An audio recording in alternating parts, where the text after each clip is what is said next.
अगर आप approximately 700 BC में विंध्य राज्य में होते जो आज के बिहार और नेपाल बॉर्डर के आसपास था, तो आपको एक अलग ही दुनिया देखने को मिलती। ये वो जमाना था जब उपनिषद लिखे जा रहे थे, जब लोग आग के पास ऐसे घेरा बनाकर बैठते थे और सवाल करते थे। क्या सवाल करते थे जी? कि भाई ये कॉन्शियसनेस आखिर होती क्या है, ये आत्मा क्या है, या ये जो रियलिटी हम देख रहे हैं क्या ये सच में रियल है या एक इल्यूजन।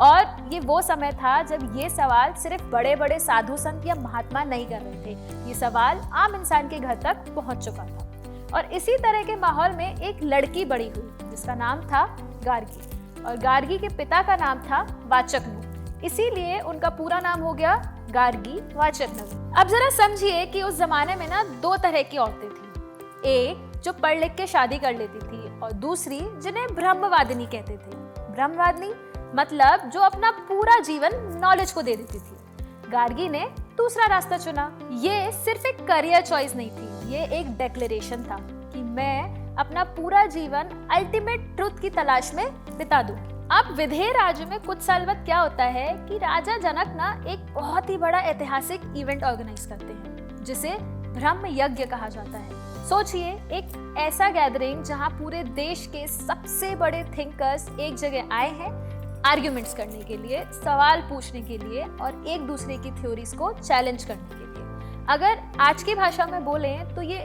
अभी का एक वर्ल्ड फिलॉसफी समिट तरह का हो सकता है। अब इस डिबेट में जीतने वाले के लिए प्राइस था 1000 गाय जिसके सींगों पर सोना चढ़ा था। उस टाइम पे ये किसी नोबेल प्राइज से कम नहीं था। इसी सभा में एक सीट थी गार्गी की। वो वहां सिर्फ देखने नहीं आई थी, वो वहां पार्टिसिपेट करने आई थी।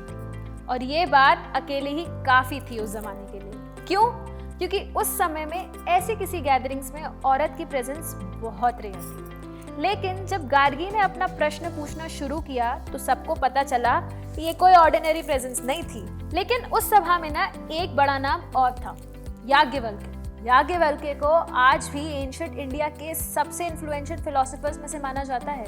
उन्होंने ही उपनिषद में पहली बार क्लियरली डिफाइन किया था कि आत्मा क्या होती है और वो ब्रह्म से कैसे कनेक्टेड है। उनकी एक फेमस लाइन है, नेति नेति, मतलब न ये, जिसके जरिए वो कहते हैं कि अल्टीमेट रियलिटी को वर्ड्स में डिफाइन नहीं कर सकते, तुम सिर्फ डिफाइन कर सकते हो कि वो क्या नहीं है।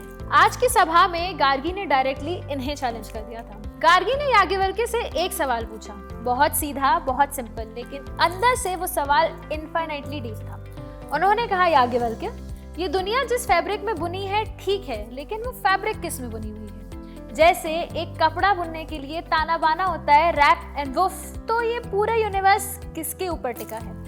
याज्ञवल्क्य ने जवाब दिया, जल में। गार्गी ने कहा, और जल किस में? तो याज्ञवल्क्य बोले, वायु में। गार्गी ने फिर पूछा, और वायु किस में? और ये सिलसिला चलता रहा। वायु से आकाश, आकाश से सूर्य, सूर्य से चंद्र, चंद्र से नक्षत्र, नक्षत्र से देवता, देवता से इंद्र, इंद्र से प्रजापति और प्रजापति से ब्रह्मलोक। और जब गार्गी ने पूछा ब्रह्मलोक किस में, तब याज्ञवल्क्य ने एक सेकंड के लिए रुक के कहा, गार्गी इतना मत पूछो वरना तुम्हारा सर फट जाएगा। लेकिन वो कोई धमकी नहीं थी, वो बहुत छोटी सी वार्निंग थी कि कुछ बाउंड्रीज हैं जो ह्यूमन माइंड इजीली क्रॉस नहीं कर सकता। क्योंकि जब हम अल्टीमेट रियलिटी से जुड़ा सवाल करते हैं तो उसका जवाब ऑर्डिनरी लैंग्वेज में नहीं आ सकता। और वहाँ गार्गी कुछ देर के लिए रुक गई। अब यहाँ एक सेकंड के लिए आप लोग रुकिए और सोचिए कि गार्गी जो पूछ रही हैं वो एक्चुअली में फंडामेंटली क्या है। वो पूछ रही हैं कि रियलिटी की सबसे छोटी, सबसे बेसिक यूनिट क्या है, इसके नीचे क्या है, और उसके नीचे और उसके भी नीचे क्या है। और यही सवाल आज के पार्टिकल फिजिक्स पूछ रही है।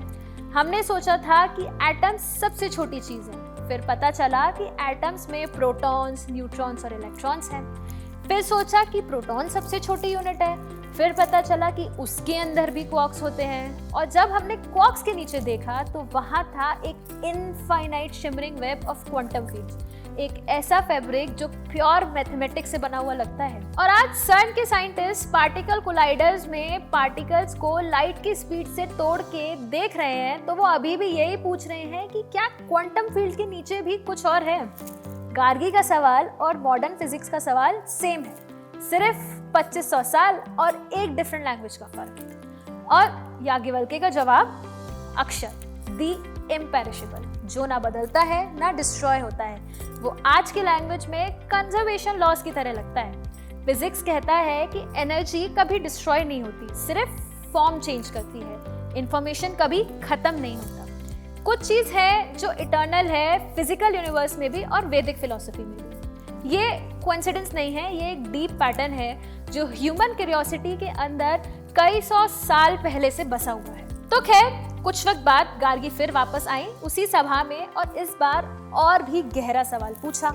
उन्होंने कहा, याज्ञवल्क्य, वो क्या है जिसके अंदर टाइम बुना हुआ है, स्पेस बुना हुआ है, सब कुछ बुना हुआ है? और याज्ञवल्क्य ने इस बार जवाब दिया, ब्रह्म, दी इम्पेरिशेबल, वो जो चेंज नहीं होता, वो जो सबसे पहले भी था और सबके बाद में भी रहेगा, जिसके अंदर सब कुछ है पर वो खुद किसी में नहीं है। गार्गी ने ये सुना और फिर सभा की तरफ मुड़ी और उन्होंने कहा, सुनिए आप सब, अगर आप सिर्फ सवालों से बच के निकल गए तो अपने आप को खुशनसीब समझिए, क्योंकि याज्ञवल्क्य को भ्रम की बात में कोई नहीं हरा सकता। और ये मोमेंट बहुत इंपॉर्टेंट है, इसीलिए नहीं कि गार्गी हार गई, बल्कि इसीलिए कि उन्होंने सच को रिकॉग्नाइज किया। आपको पता है कि एक जेन्युइनली इंटेलिजेंट इंसान की यही पहचान होती है कि वो सिर्फ अपनी थ्योरी को डिफेंड नहीं करता, वो सच को एक्सेप्ट करता है, फिर वो सच चाहे उसे कहीं से भी मिला हो। आज साइंस में इसको पीयर रिव्यू कहते हैं कि अगर कोई अपना रिसर्च लेके आए और वो आपकी थ्योरी से बेटर हो तो आप अपनी थ्योरी को छोड़ देते हो बिना किसी ईगो। गार्गी ने वही किया था उस जमाने में जब ईगो और रेपुटेशन सब कुछ था। गार्गी की कोई एक लिखी हुई किताब नहीं बची आज तक, उनका कोई पोर्ट्रेट नहीं है, कोई स्टैचू नहीं है उस जमाने का, सिर्फ कुछ पन्ने हैं बृहदारण्यक उपनिषद में जहां उनके सवाल लिखे। लेकिन सोचिए, क्या एक इंसान की आइडेंटिटी उनके सवाल से ज्यादा किसी चीज से होती है? गार्गी के सवाल आज भी जिंदा है, CERN में, फिलोसफी डिपार्टमेंट्स में और उन लोगों के जहन में जिन्हें रात में नींद नहीं आ रही है और वो सोच रहे हैं कि ये सब क्या है, मैं कौन हूँ, यूनिवर्स क्या है। और हाँ, दिल्ली यूनिवर्सिटी में एक पूरा कॉलेज है उनके नाम पर, गार्गी कॉलेज, एक विमेंस कॉलेज, क्योंकि वो याद दिलाता है कि क्यूरियोसिटी का कोई जेंडर नहीं होता और कि एक सवाल अगर सही जगह पूछा जाए तो दुनिया बदल सकता है। और यही तो है ऋषि टू रिसर्च का कोर आइडिया कि एंशिएंट थिंकर्स मॉडर्न साइंटिस्ट के कॉम्पिटिटर्स नहीं थे, वो सेम जर्नी के अलग स्टेजेस थे। एक ने सवाल पूछा, दूसरे ने टूल्स बनाए जवाब ढूंढने के लिए, लेकिन दोनों की आंखों में वही वंडर था, वही एक बर्निंग क्यूरियोसिटी थी। तो आज की कहानी तो यहाँ खत्म होती है, एक औरत की जो आज से 2500 साल पहले एक भरी सभा में खड़ी हुई और उन्होंने पूछा, ये सब किस में बुना हुआ है? और उस सवाल का जवाब आज भी ढूंढा जा रहा है, लेबोरेटरीज में, टेलीस्कोप से, पार्टिकल एक्सेलरेटर्स में। गार्गी का सवाल कभी खत्म नहीं हुआ, समय के साथ वो और इवॉल्व हो गया। अगर आपको आज की एपिसोड अच्छी लगी तो इस वीडियो को शेयर जरूर करें उन लोगों के साथ जिन्हें लगता है कि साइंस और स्पिरिचुअलिटी अलग चीजें हैं, क्योंकि गार्गी ने 700 BC में ये फर्क खत्म कर दिया। और कमेंट में बताइए कि अगले एपिसोड में आप कौन से ऋषि की स्टोरी सुनना चाहेंगे जिसे हम मॉडर्न रिसर्च से कनेक्ट करें। Till then, bye bye, thank you.